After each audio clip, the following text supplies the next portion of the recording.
Instruksi Gubernur Aceh terkait perpanjangan PPKM Mikro tak mengubah syarat pelaku perjalanan moda transportasi udara di Bandara Sultan Iskandar Muda Blang Bintang, Kabupaten Aceh Besar. Para penumpang dengan tujuan Jawa, Bali tetap diwajibkan melengkapi bukti telah menjalani vaksinasi serta bebas dari COVID-19 sesuai tes PCR yang diambil minimal 2 kali 24 jam sebelum keberangkatan.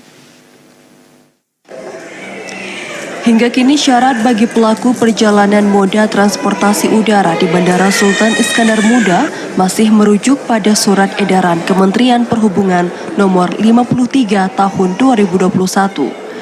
Penumpang tujuan Jawa Bali masih diwajibkan melengkapi dokumen telah menjalani vaksinasi minimal dosis pertama dan surat bebas COVID-19 sesuai hasil PCR yang diambil 1 kali 24 jam sebelum keberangkatan.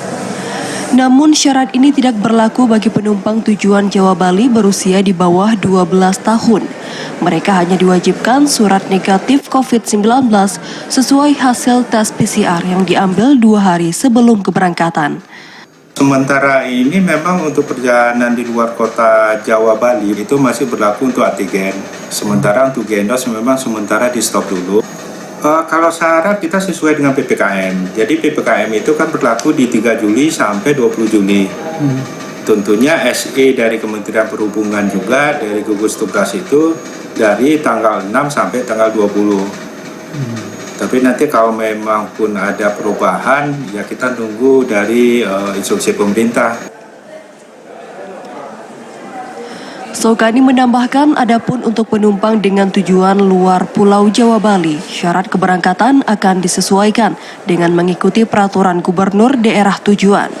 Seluruh kelengkapan dokumen ini akan divalidasi melalui aplikasi Peduli Lindungi dan petugas bandara. Pengetatan syarat pelaku perjalanan moda transportasi udara berlaku di Bandara Sultan Iskandar Muda sejak 5 Juli lalu. Meski hanya berlaku di Jawa dan Bali, kini PPKM Mikro juga diperpanjang di Provinsi Aceh hingga 25 Juli 2021. Dari Aceh Besar, Arman Konadi, TVRI melaporkan.